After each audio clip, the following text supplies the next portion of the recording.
Jensen, bot lane sneaky. This lineup, I've heard it before, but the support is Zeyzal coming in still, formerly the Academy team. Coach Reaper on stage with them as well. This new up-and-coming Academy AD carry there. Sneaky, never heard of him before. Making his debut, but facing them on the red side today is going to be FlyQuest in the top lane, Flame in the jungle, Santorin.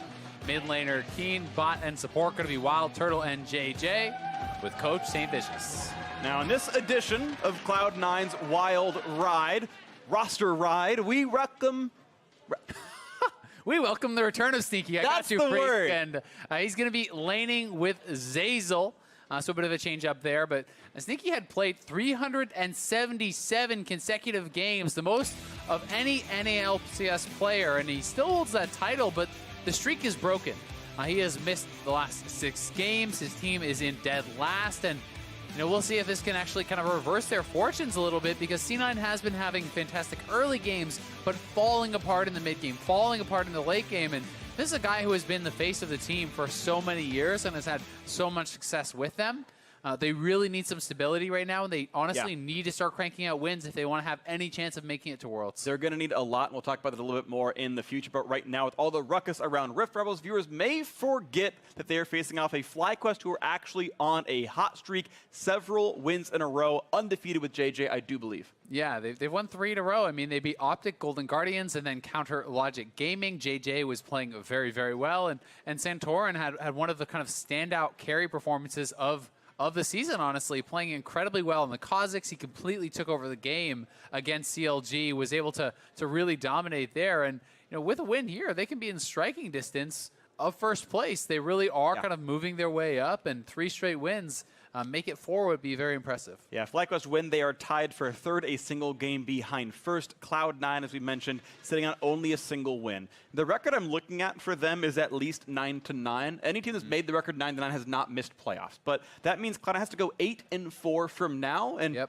I mean, not even the best teams in NA right now are going 2-1 win to loss, actually. Those records are closer than that for the most part. So that is a lot of work cut out for Cloud9. I also want to point out, Cloud9 cannot make Worlds if they do not make playoffs this split. They cannot get enough championship points to reach the regional qualifier gauntlet. So this must be a deep run for C9 in the last 2/3 of the split. And there's really not a lot of time for that to ramp up anymore, right? Like if you have another slow weekend, if it's another 0-2, 1-1 weekend, you're not going. It's incredibly unlikely, right? You need the kind of run that Cloud9 had in the previous gauntlet. First sweeping all the way. You need everything going your way. But Sneaky, to his credit, has been doing very well, actually, in Academy. So, yes, as much of kind of a meme as that is, he has been performing well there. And the Cloud9 Academy team was actually, first place. They're sitting at the top of the standings. Cloud9 LCS is sitting at the bottom of the standings.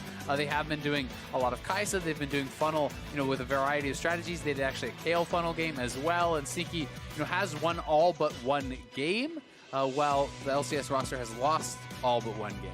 Yeah, they beat Optic, and Optic is right above them at 2 and 5 in the standings. So not maybe a lot of hope right now, but Cloud9 hoping to get the roster that works best for them as we get through the picks and bans at the very beginning of the phase.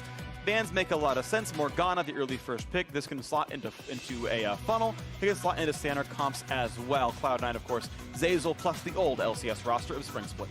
Yeah, obviously Morgana can fit in a lot of different ways. I always think Morgana plus Heimer is probably the strongest lane duo with Heimer there as well. Up there with Fiddlesticks can be really, really powerful, so certainly is potential for that. But Kindred on the table. Santorin going to grab that up for himself.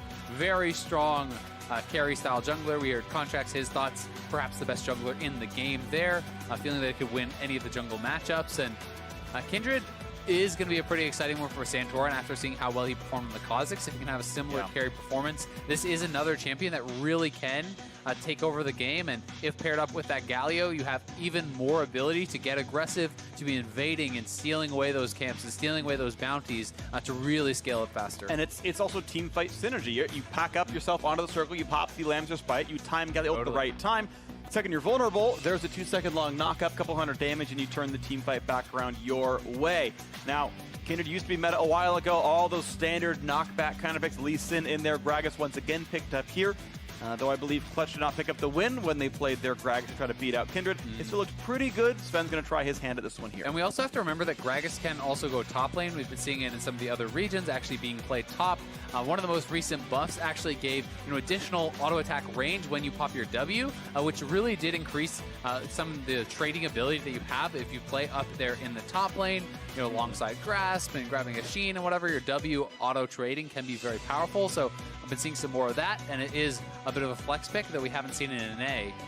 With Pyke coming in, we are now either looking at a funnel or Morgana mid. It could be a farming Morgana. Like, there are still a lot of options, but you're thinking certainly that it is something a bit more atypical here.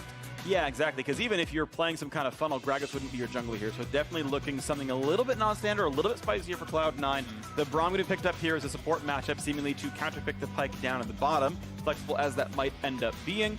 I want to point out, actually, that when we were doing the Collegiate Championships before LCS started, I was actually talking with JayJ and his coach when it was the FlyQuest Academy coach, Inver, and he said that JayJ is the best Pyke in Academy. Now, this was pre-split, of course, kind of earlier on, but kind of adamant about the fact that JayJ was a super, super good Pyke. So the pickup here for Cloud9, somewhat of a takeaway. Yeah. Either way, it's going to be a third unique champion in 3 games for JayJ at support. Yeah, this is going to be really interesting. I mean, if it's a more standard look at the comp, then you say, okay, well, Pyke is support, Gragas is jungle, Morgana is mid, and then you pick a marksman, you pick whatever you want for Licorice, and they have a relatively standard comp. But it could be Pyke Morgana bot. It could be Sneaky or Jensen playing that. You could still be seeing some sort of a marksman mid. If you're looking at a marksman mid as an answer into the Galio, we have seen both Corki and Lucian be fairly effective in the past in that 1v1. That could be played by either Jensen or Sneaky. So there's a lot of flexibility here.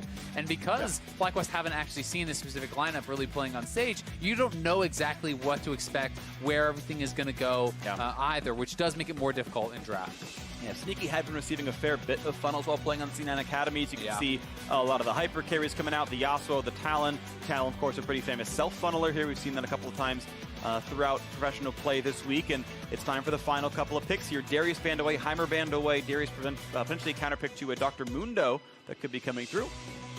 Waiting to see as that has not yet been banned. Lucian, the hover, and that could be going to the bot lane for WildTurtle. Lucian Braum, a very, very strong bottom lane, can bully almost anything.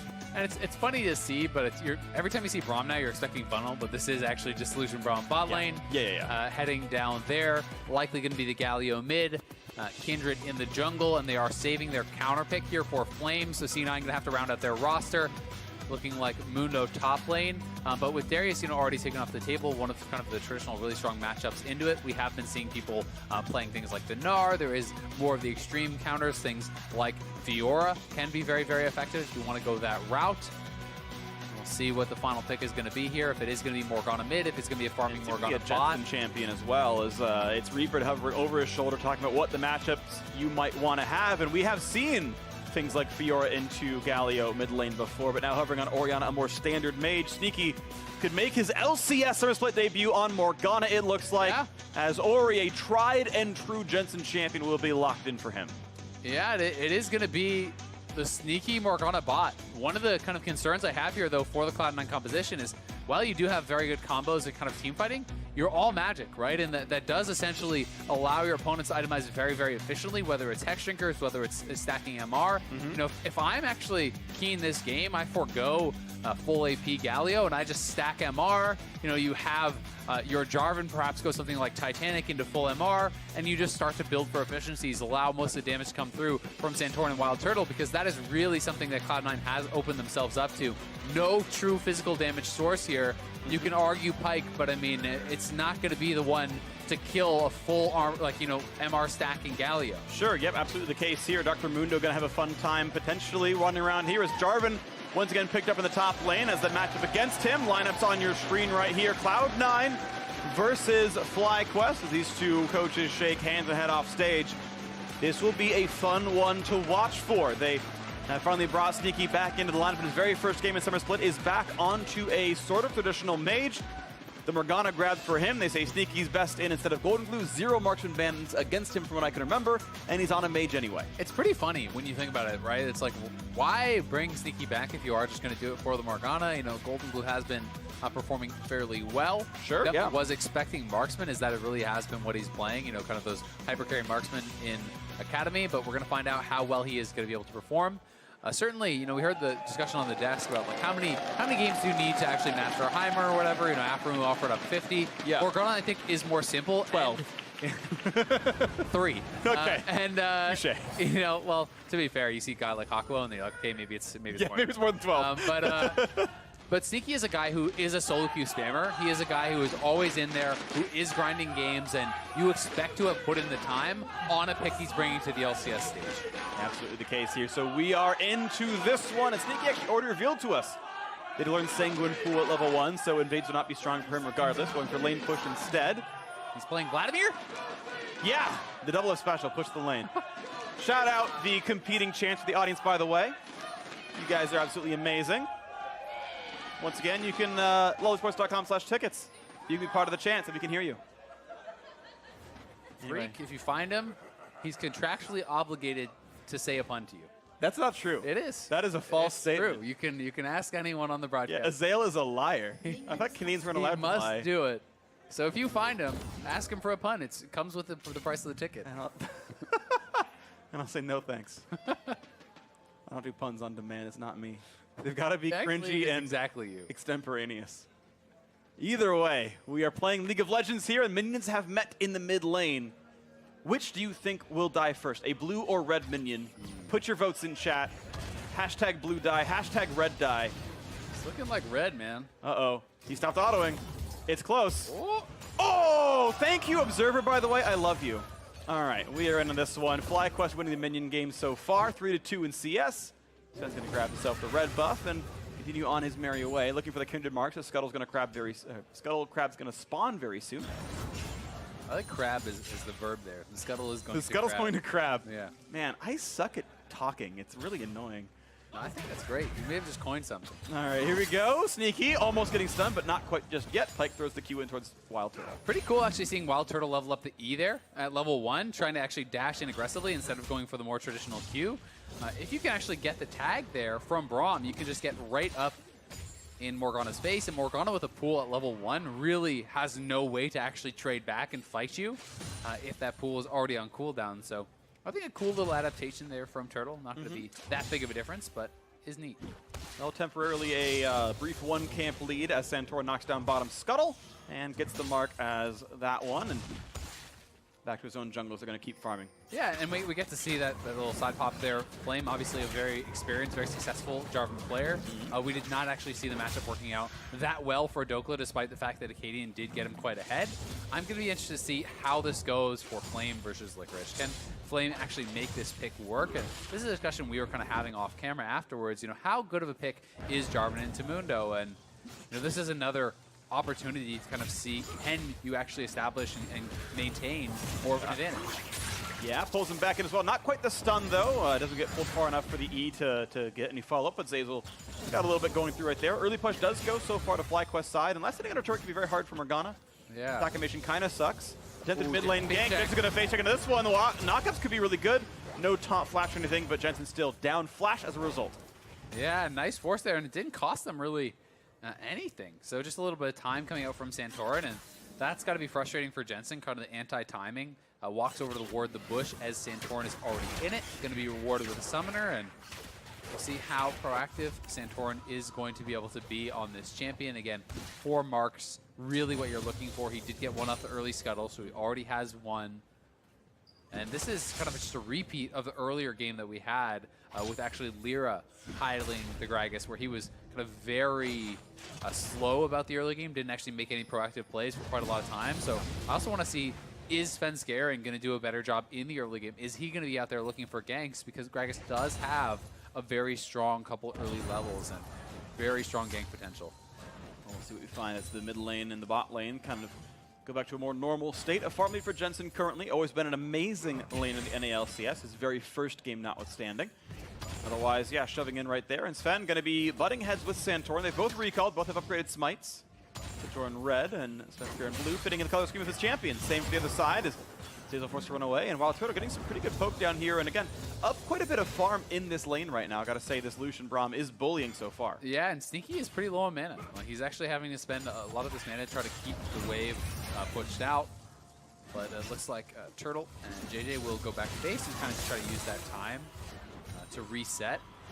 but he did cancel his base. I don't know if he was actually expecting that hook to come through and actually get him. Either way, the lane will be reset to even. No kind of minion wave advantage for either side, and Santorin up to the top lane. Damage sets are in for the champions. Santorin's actually spotted by this ward. Licorice, I think, trying to feign that he doesn't know, or... He wants the bounty, really. Yeah, but yeah, by him walking down, actually kind of zones away, and Sven able to deny this. So I believe we are still stuck with only the one bounty on Kindred. That is indeed true. Not going to get number 2 just yet, and we'll see if a gank comes through. Currently, the mark is on this Gragas. And Jarvan actually used his flag, so you could actually potentially force a flash here. He can't flag and drag away. Quite low, good damage. Body slam flash, he's got the full combo. No way out, and Flame snuffed out. Beautiful gank there by Svenskeren, but what is Flame thinking? Using your flag offensively or even the last hit?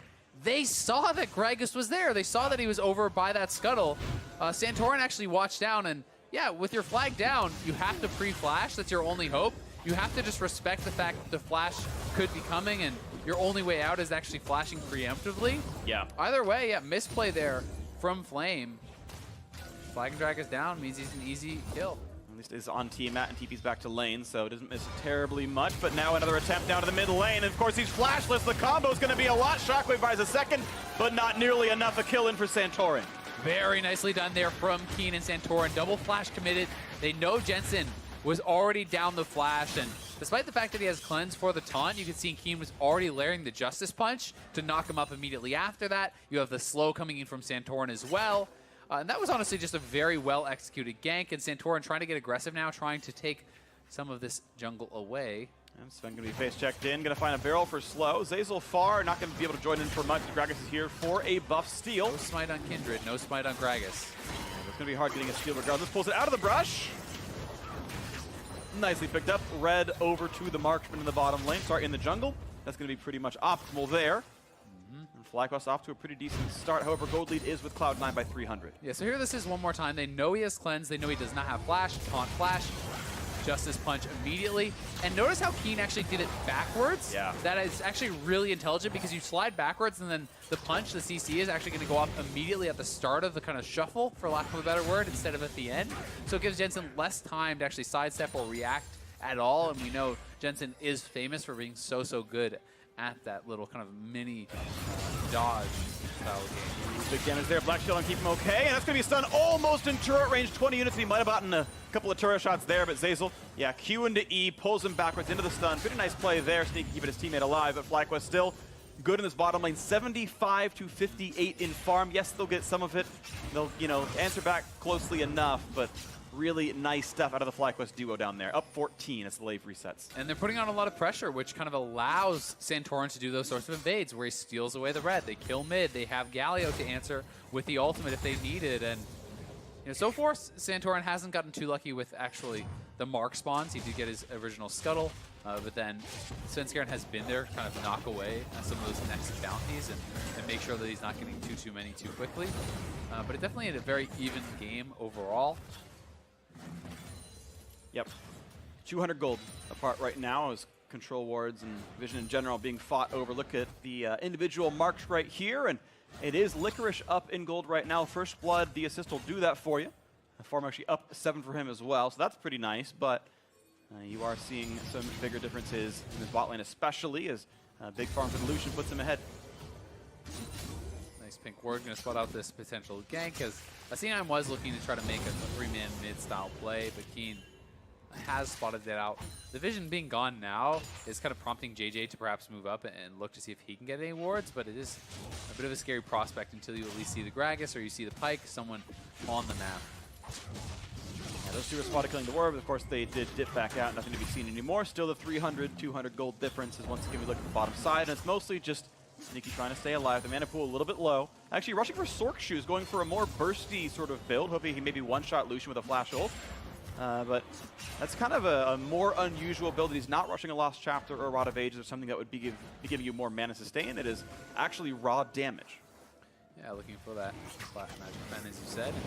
It also does give you the ability to perhaps dodge out on some of those skill shots, sidestep with a Braum Q or something along those lines. Compared to, say, cooldown boots, right? That would be also move speed, but a different look for the champion. So interesting to see that. I think that's a respectable build. It's just a different, slight take on Morgana as a champion. Either way, pretty much a painless take on this mountain. Drake picked up, no problem. Santorin grabbing that one for the squad. Keane with the blue buff pretty safe as well, and going to keep shoving in this lane, though Jensen, despite the death, still out farming.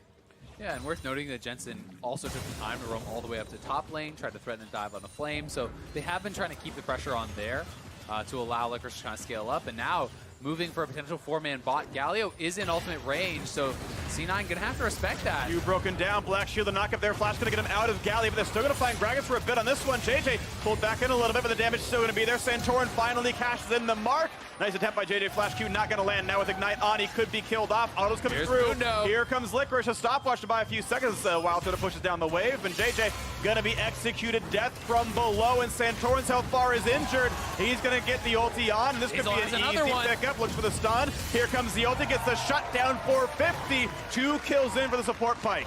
Yeah, 2 kills there, both with the ultimate, so that essentially is 4 kills worth of gold for C9 with that ultimate, cashing in multiple kills. And Jarvan pushing up here on the top side. Flame deciding not to match the teleport there, despite the fact they had the early advantage on the fight, and it may have been a miscalculation. Perhaps could have tried to turn that around a little bit. Either way, C9 defends well and definitely comes out ahead in the gold. Here it is one more time. WildTurtle, nice culling to actually chunk Sneaky very, very low. And then they have Galio moving down.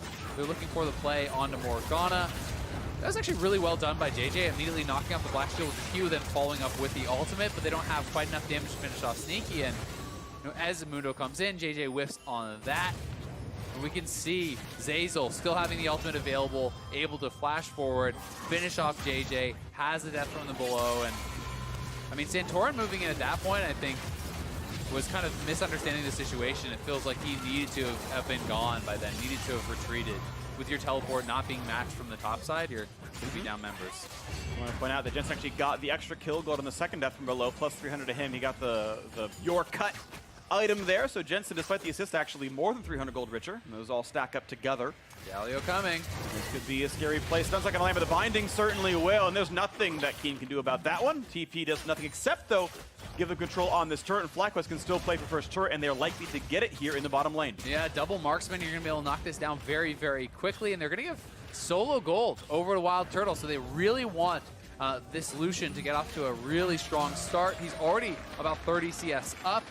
He also is going to have that first turret gold, so he's 1K ahead of Sneaky right now, and they have been bullying this lane. They're putting more pressure on Sneaky, investing their resources down here onto the Lucian, and both the Lucian and this Kindred have kind of been the recipient of most of that gold, so they're in a pretty good spot. The C9 looking to press on the top side. That's going to be a turret traded out. Of course, Licorice got some decent damage, been landing pretty well, but Jensen, of course, a bit late to the party. Does not mean first turret gold. Still an answer in overall objectives. 1,400 gold, the lead for Cloud9 in this game. 2 camp lead as Svenskeren knocks down this Gromp on the left-hand side, temporarily up a level over Santorin as well. Quick check on the marks, and Kindred still only at 2. The Scuttle at level 2, and that Gragas kill a little while ago, but otherwise sitting on a pretty low number of Kindred stacks. Yeah, going to be looking at this Rift Herald though, which could help them. Let's kind of unlock, that mid lane or top lane, trying to look to knock down another turret, and they have lane swap Lucian up the top. Looks like Sneaky's going for the recall to try to actually match this and be able to clear that out. C9 definitely want to try to hold on to these turrets as long as possible and not allow this double marksman composition to really get rolling. Alrighty, so Herald picked up could mean more good things for FlyQuest. Interestingly, coming into the week, Cloud9 was the second best early game team in all of LCS, and FlyQuest were actually dead last in general metrics, looking at sort of chance to win based on the first 15 minutes. As you press that mark, this game a bit closer than 2 versus 10 would expect for you. So FlyQuest showing up some weaknesses, but Cloud9's big test is shoring up their mid game. Despite being the second best early game team in NA, they are the absolute worst at winning games, and going to be a kill found out as Pyke drops Zeyzal's kill credits. Turn back around, 450 gold going over to the killer now as mid lane outer also falls. FlyQuest getting a lot on this. Yeah, and trying to get that next charge, they won't be able to do it. The bounty does spawn at a pretty nice location for Santorin, so he should be able to get up to number 3 here. Just needs one more to really cash in on that extra range. Sneaky was pushing up on the top side, but it's going to be pressure for FlyQuest across the map off of that kill. Ooh, that could be a big thing. The flag is down for several more seconds. The first cleaver hit as well, so Flame's running out of HP. Will that flag and drag about now? Gets over the wall, but losing 2/3 of his health in the process. Yeah, getting bullied pretty heavily. So again, the Jarvan not really working out for him. gets ganked early. Pressure again put up on the top side there by Jensen. And Flame never really got going in this 1v1. Here it is one more time. JayJ on the control ward. Zeyzal face checks. Nice Q into the ultimate follow-up. And proc that stun so fast with Lucian the double tap passive. So gonna be able to knock down a turret, get a shutdown. It's too bad it didn't go over on the Lucian though, as certainly would have liked to see that gold go Turtle's way. Yeah, with the new bounties coming in, the extra pool is not shared in the system at all. It's only straight to the killer, so 450 onto, I believe, Braum. Yeah, not the optimal recipient, but at least he'll get closer to Knight's Vow later on. And you can see already how much these guys are going to be looking towards some MR, right? There's already 3 Merc Treads completed on FlyQuest side. You already have, the Merc Treads being built up for Santorin. He has a Hex Drinker.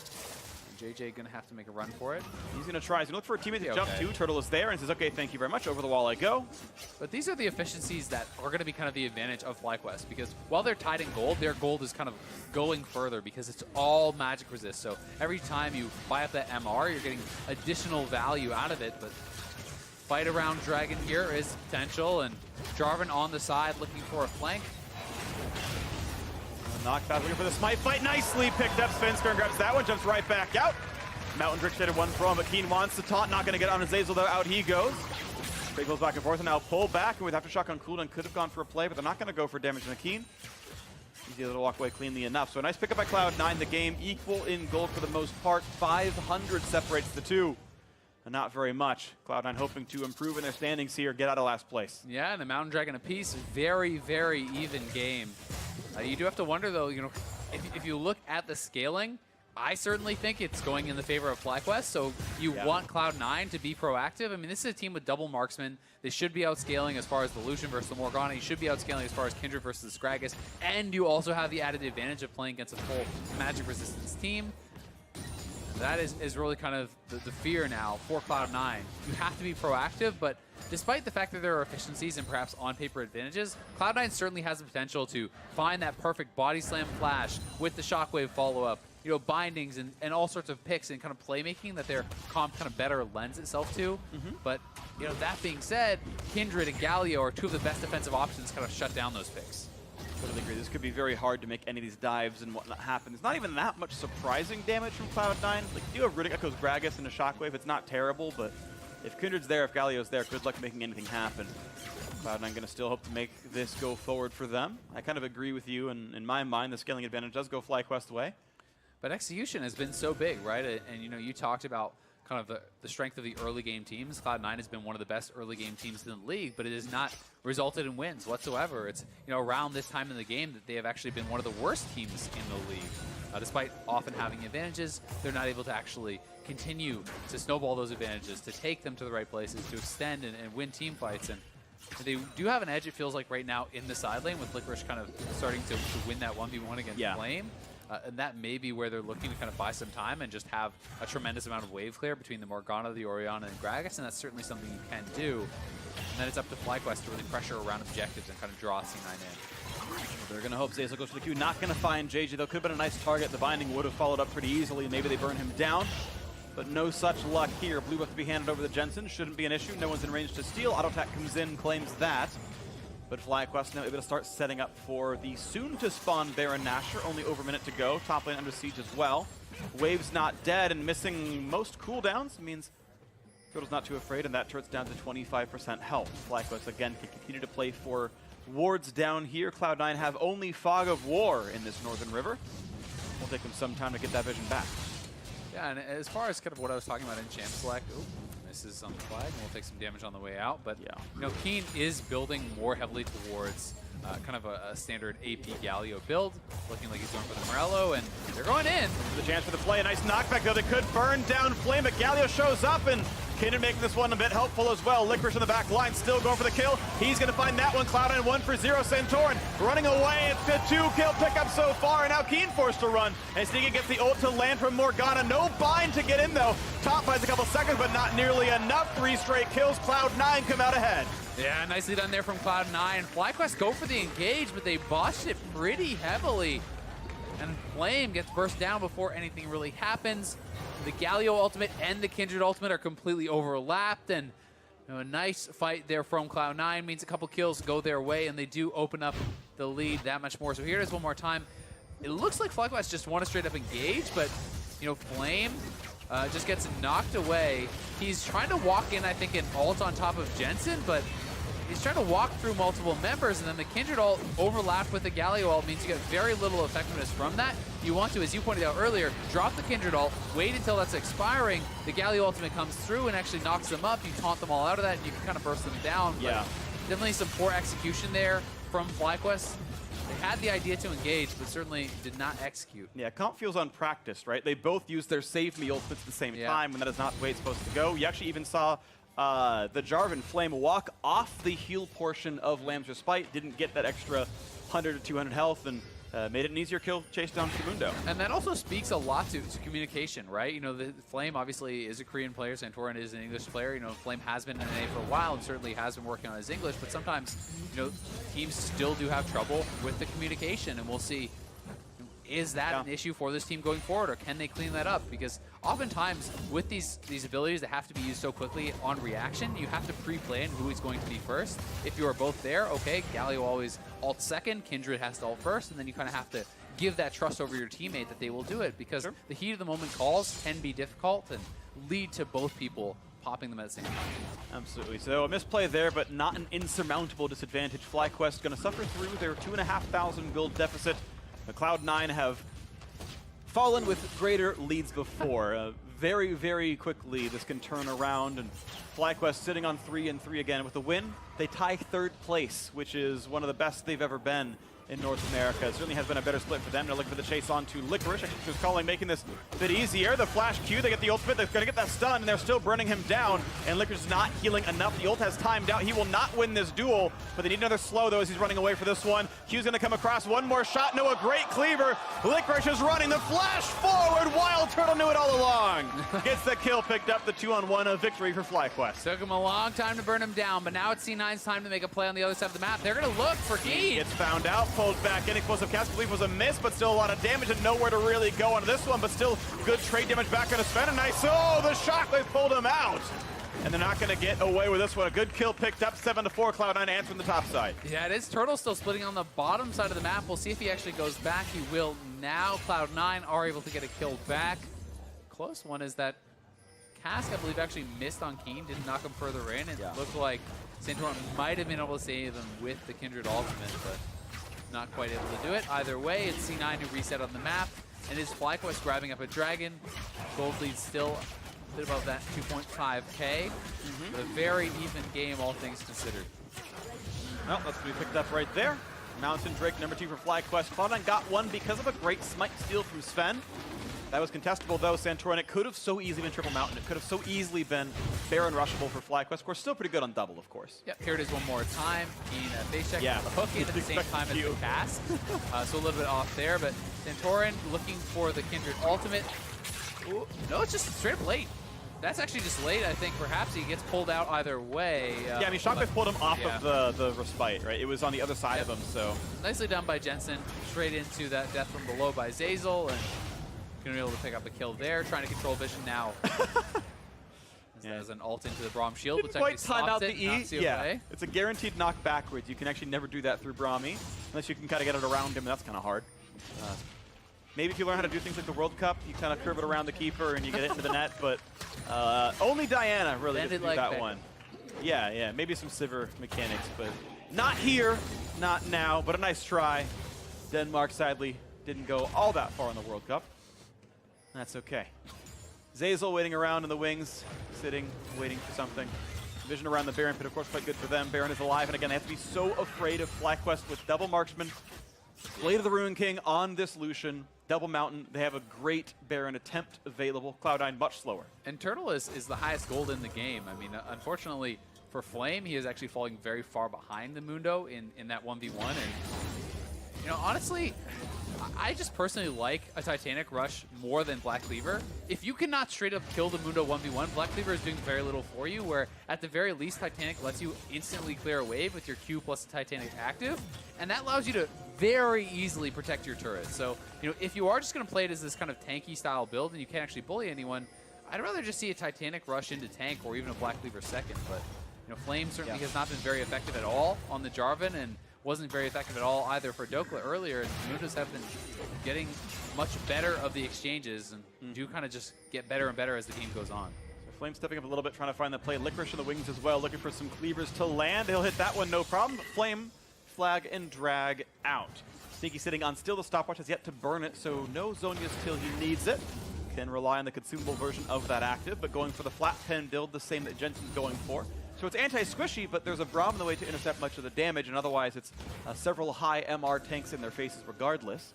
Merc treads on literally all 5, and that diminishes what flat pen is worth. A nice flash to pull him back in. WildTurtle no longer has the TP available. His teleports now come through to make more of this happen. Sneaky can land the preemptive Q, and they're going to try to find Flame and WildTurtle with a double ult. Here comes Galio to the mix and lands one, but Turtle is still going to be going down. This could be a catastrophe, but who's it going to be for, though? As Sneaky does get traded back out and had already burned the stopwatch. Double kill, though, for Mundo. This is going a bit better for Cloud9. They are 4v3, looking for the chase. JayJ does not have flash, does not have a way out. He is going to die for this one. And Death Row from low will not be cast. Jensen grabs himself the kill. 3-1 Cloud9. Jungler still alive and does have Smite, which could be the play next. Should be their Baron, but I mean, Licorice for now is continuing to chase, and really shocked to see FlyQuest actually commit to trying to salvage that play when the rest of the team can't actually join, right? The Santorin and Flame were so far away. Flame TP's in, Keane is trying to join. Everyone is running from across the map and TPing themselves into such an odd number fight. It's going to be up to Santorin to steal this. Does have the Kindred ult too to try to use. Well, Chakra's going to go for him early. Pop slams his fight, and they can just stop damage until he actually goes down for real on top of the wall. Oh, that was a super sick pull. I think Zeyzal guaranteed that one. That was amazing. Now Flame back in the mix, but there's no Smite to stop it. Jensen grabs it anyway. The Baron plus the kill, and Cloud9 get out cleanly, but Zeyzal was a freaking superhero there. Yeah, nicely done there by Zeyzal. They're going over the wall. They do take out Santorin. Guaranteeing the Smite goes their way, and Cloud9 pick up the Baron. They're looking solid in this one against FlyQuest, and FlyQuest feeling like they're committing to the wrong plays.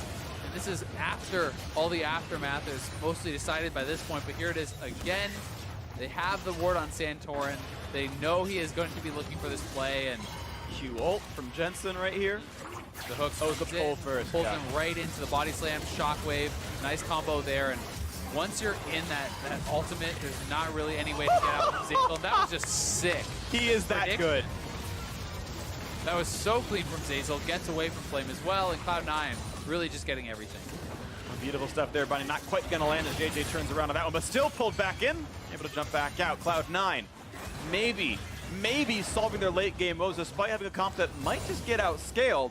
FlyQuest giving some space, and with a 7,000 gold lead, Cloud9 are sieging. And scaling matters very little when your opponents are mis-executing so heavily, right? Yeah. You know, they're choosing a fight where it's essentially a 4v1 on Turtle, and you're trying to TP in and save them. That's not a real fight. That's not a true test of the champion's strength at this point in the game, and they are extending their lead. FlyQuest has chosen some very bad locations to fight, not really been able to find the ones they want, and as a result, Cloud9 certainly ahead and has the tools that they need to close out this game and get their second win of the season. We go the siege towards this top turret. Tier 2 is going to fall without much of an issue. Let's see if another big hook can come through. A bone skewer to knock down FlyQuest and pierce their wings. Channeling, looking for the play, and who's it going to be? Looks like nobody for this one, but an hip turret is still going to be given away. Even the threat forcing them to back off, and now engaging as the turret's already fallen, flashing right back out onto the team, and Keane is in the middle of the squad, but Licorice buying a ton of time, and they will be able to burn down this Jarvan. 1 for 0, death from below, claiming extra gold onto that one. Now looking for a cleaver to land to find a second kill, not yet gonna happen, as FlyQuest run away, and the inhibitor is going to fall, but the wave's already there in the mid lane, so a quick rotation for Cloud9, looking now at their second inhibitor turret to kill. Wave pretty thin at this point, but they will still get the second turret. They will still get a second inhibitor on this Baron. Still a minute to go on this. They might continue to keep sieging as they are very far forward on this. They choose to clear the wave, and then they will finally back out, but that's 3 turrets all in the same siege. Yeah, and 10k gold up now. They can even head down to bot side, clear out all these jungle camps, push in, get another outer turret, take the dragon. There's so much on the table here for Cloud9, and really looking strong in these kind of late moments of this game. So right now, about 7,000 unspent gold on Cloud9. They're going to go for bot lane tier 2, though, and FlyQuest are not in range to stop this, so it's not going to be much of a risk. Cloud Drake on the map, also inhibitor turret still available to be attacked, and C9 will indeed choose to stay with heavy pockets and keep sieging because Baron buff is timing out. Slightly risky, but probably the right play for them as they look for the next little opening. Not going to find it too much just yet as Licorice push back, waiting for Result to come back from cooldown. As the siege pushes on in, this turret going to take quite a bit of damage. 20 seconds left in the Baron buff of the turret should fall first. FlyQuest yet to get into that fight. The flashback not going to matter. JayJ goes down after casting the ultimate. The inhibitor going to be dropping, and Cloud9 still staying for the siege. To break their curse of throwing in the late game, they might finally close one out here. A 1-5 scoreline as the inhibitors are all gone. They are staying in the base, saying this time, we are not going to give away the opportunity. A 5v4 siege with Baron buff on. They're going to knock down that first Nexus turret. Dunk in the back line, a flag and drag right back out. Flame doesn't want this one. Now on the right-hand side, they have knocked down Kindred. 5 versus 3. Keane in the mix. A shotgun gets the 2 backline as WildTurtle is going to fall in a double kill for Licorice. As Sneaky has made his way back into the roster, and Cloud9 will be 1-0 with him. They will finally get themselves a win. C9 2-5. After so many weeks of losses, have not tossed away this lead. They will close the game out 16-5. C9 tie for 9. And let the run begin here for Cloud9. They're going to need to go about 8-4 in the rest of the split if they want to try to make that playoffs. And yeah, one win on the board. 7-4, I think the bare minimum, and it might require more than that in the coming weeks. We just know that 9-9 has never missed. But I believe 11 wins was a cutoff last split, and you just have to wait and see what it all comes down to. Either way, a long road ahead for this squad. Up-and-coming challenger, bot laner Sneaky, the Morgana one-trick, has made Cloud9 undefeated on his stead in summer. 100% win rate in summer for Sneaky there. And the game really wasn't about him, and it was surprising to see him on that mage, when they're swapping back in their kind of traditional marksman player. You'd expect him to be in the bot lane on a marksman. He was not. Played well on the Morgana, but really the game felt much more kind of about the top side of the map. Licorice getting so far ahead, the Jarvan being completely worthless the whole game. I mean, Flame was really not able to get much of anything done whatsoever. I mean, Flame did less damage than the Braum, less damage than the Pyke. 0, 2, and 1 really not involved in anything. And, it just didn't feel like FlyQuest chose the right fights, and they weren't able to execute on the fights when they took them. I mean, I think their composition was good. I think that they, did a lot of good things in the early stages, but, all committing to try to save Turtle on the top side of the map in huge blunder. A 4v1. By the time they get there, he's already dead anyway. The Galio has no health by the time the rest of the people get there. Like, those aren't fights that you can win. You just have to cut your losses at times. And even the execution on the mid lane 3v3, where they try to choose the fight and aren't able to really do anything there. Yeah, definitely some errors and some things that FlyQuest will want back in this game. Definite blunders from FlyQuest. There were some positives, of course, as well. WildTurtle and JayJ were a great laning combo. Definitely some good things came out from the squad. But yes, outclassed today. Cloud9, you kind of talk about them, of course, a little bit as well. Finally figuring out a way to make the late game things happen. It's been a constant revolving door of roster moves. The top and jungle stayed the same, but they've played every other permutation of bot laners and mid laners as well. This one, okay, is a 1-0 record, but still not the cleanest of games. Some mistakes, that, the somewhat of a throw maybe coming into their favor as well. So jury's still out on Cloud9, but at least this is a win. Yeah, it definitely is. And, good playmaking from Jensen, from Sven, and from Zeyzal, and might be seeing more of the same Cloud9 roster. Seems likely we'll see him in Sunday, most likely. But now for more on that victory, let's hand it off to Ovly and Cloud9's new bot laner. Thanks, guys. Sneaky, welcome back! All of your fans have missed you. Was your first game back everything that you hoped it would be? Yeah, it was pretty fun. I just played Morgana, threw some black pools, some black shields, some bindings. It was pretty chill. Now you're coming back at kind of a low point for Cloud9. This is one of the slowest starts that the team has had. Are you feeling any pressure right now to pull the team through with a miracle run? Yeah, there's definitely a lot of pressure. I know that we can only afford a few losses. I think it's like 3 is probably the breaking point. Like if we lose 3 games, then it's really hard for us to make playoffs. So it's kind of weird. Like, I come back into LCS, it's like, okay, you lose 3 games, you can't get into playoffs. It's super weird for me because we started 1-5. But yeah, I hope we can just keep on trying to improve and break it through. So what took you so long to get back here? I don't know. I mean, I was just playing scrims, and then they wanted to try the other side with, Golden, Keith, and stuff, and Zeyzal. Zeyzal's pretty cool. I'm not entirely sure exactly about everything that goes on, because I think it's mainly with, the staff. So not as much the player's decision. So kind of just sitting back and looking around, seeing what they do. It's like, oh, smoothie today. Well, you're here playing with everyone today. What do you think of this current roster? It's pretty good. I think with all the games we played the last 2 weeks, since Rift Rivals was going on, I've enjoyed the time. I mean, I was playing Academy scrims as well, and they're really cool guys too, especially Blabberfish. He's really good. But yeah, this roster is really good as well. We've been playing each other as well, some triple blocks, trying to understand the meta the best, because, you know, it's so all over the place. And I think this roster does really well. Last question for you. Clearly, everyone has missed you. Did you miss them, and do you have anything to say to the fans who are waiting for your return? Yeah, I miss you guys. Well, Sneaky, congratulations and thank you again. And for more on the game, let's hear from the State Farm Analyst Desk. Thank you very much, Avli. Good to see Sneaky back on that stage as Cloud9 picks up a much-needed victory, looking to make a run towards playoffs. We've already kind of talked about what needs to happen in order for them to get there, and this is the good way to start off with Sneaky coming back into the lineup.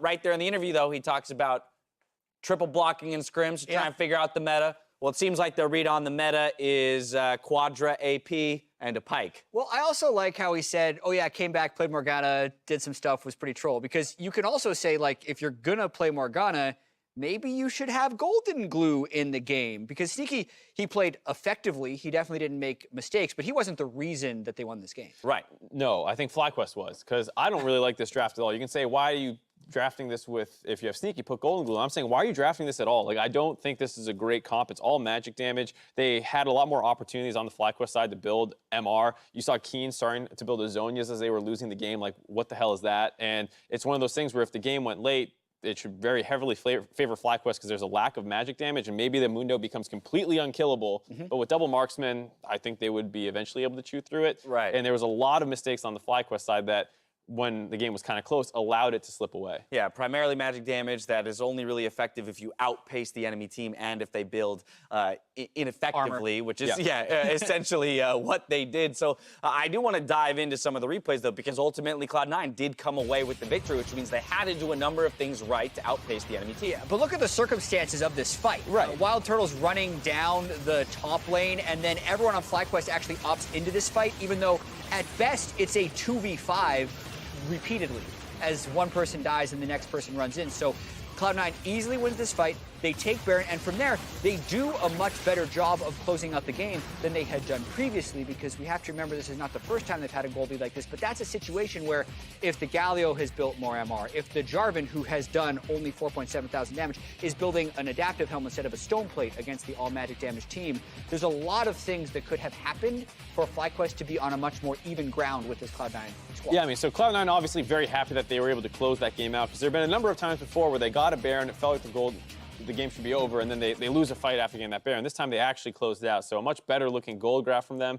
I think they're playing better, but I still think they have a lot to learn from the meta. Yeah, you see that insane exponential climb at the end of that gold graph. Keep that in mind as we pull up C9's gold graphs from the previous games they have played throughout this summer split. Yeah, and even though they're a last place team, they've actually been the second best early game team. You can see about 3/4 of the way down the graph, that's 0 gold. So in most of their games, they have been winning. And previously, in only one of those games, did they actually win. And part of it is from the team compositions they've been drafting that have been very similar to the team composition we saw today, where they don't have good plans for killing turrets or killing tanks. And it's been very much about, well, if we snowball and if we burst, then sure we can win. But as soon as one thing goes wrong, There's a it breaking doesn't point. work.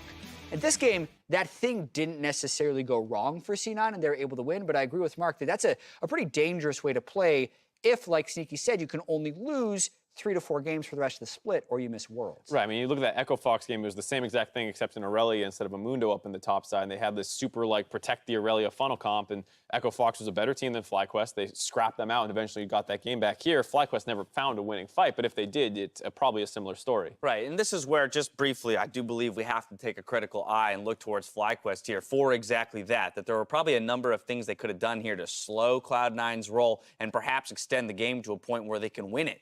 Yeah, like there's a play where Keane face-checked a brush, got picked off as a result, did a fair amount of damage, and could have lived if he was just building earlier MR. Instead, he was in the midst of building an Oblivion Orb to try and get to those grievous wounds when your Lucian already has it, and if you're ever going to get in a 5v5, you know he's going to be applying those stacks. It it's just one of those things where the whole team did not feel like they were working together on the side of FlyQuest. Right.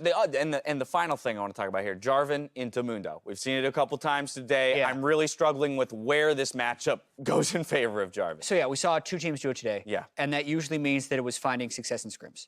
I will say that the Jarvan, probably up until 20, 25 minutes, will have a better team fight than Mundo. Okay. Because he's going to build a lot of early damage and burst, and that'll take about 75% of his Squishy's health if he lands his EQR combo. And if you can snowball that to victory, it's successful. However, you're missing your EQs.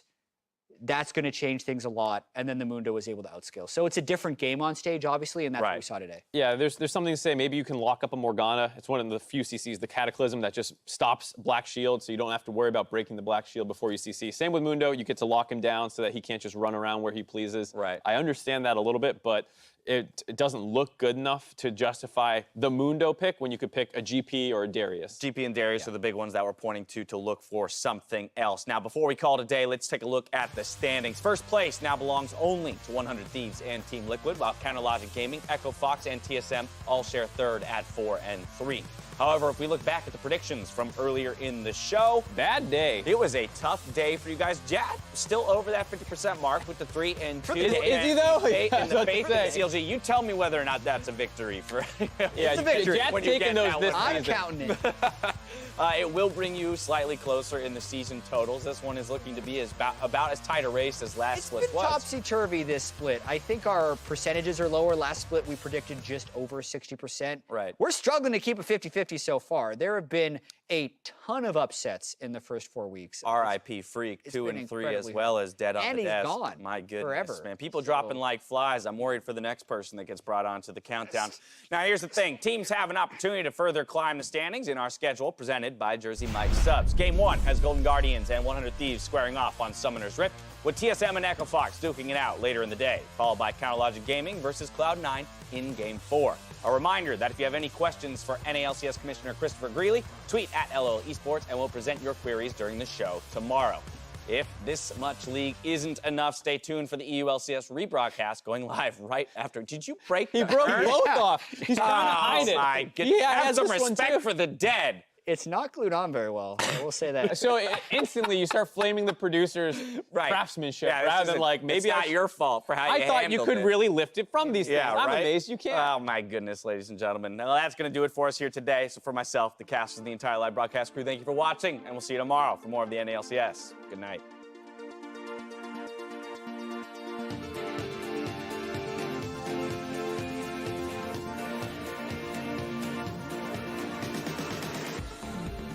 Please, turn the lights on. Right, these were basement dwellers. Can I come?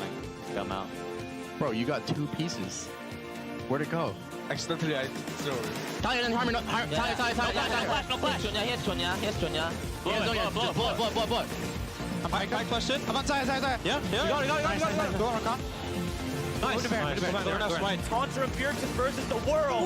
But that world is crashing down around them as Monster goes down. The roster might be new, but the Thieves are up to their same old tricks. Nice find, but that's going to be Apollo dropping down. He's crashed. And look at the trade kills. Conducts his low, goes for a couple of hits, but he's not going to take enough damage. Almost going to land, but still wishes down to the chase. Is in. That is a great flash. He's gonna have to run. Gonna go for it. Going in. He gets the wish. The bleed is enough. God. Oh, I'm dead. You guys can win. You guys can win. There's no flash. Do no bottom. Nice, we win. Alright, kick the brain checked up. I'm still running. Hit it. No flash, right? I'm here. No flash. I have ulti stun. I'm invincible. They can't kill me. Go. Making a stop damage until he actually goes down for real on top of the wall. Oh, that was a super sick pull. Sneaky has made his way back into the roster, and Cloud9 will be 1-0 with him. They will finally get themselves a win. C9 2 and 5. I'm really not good with using. No flash. She's really useless. She has no mana. No flash. Help me. Dodge it, baby! Nice. Nice. How do you know flash? Down to the back lane comes the Crow from a surprise party for TL as Impact is chasing down for a Keane and he cannot be killed. He's just chasing forward and the headbutt gets the kill. Darshan goes forward with the flash. Remember the green is blue means the dunk comes down. No flash. No flash. No. Nice. Holy. Watch it.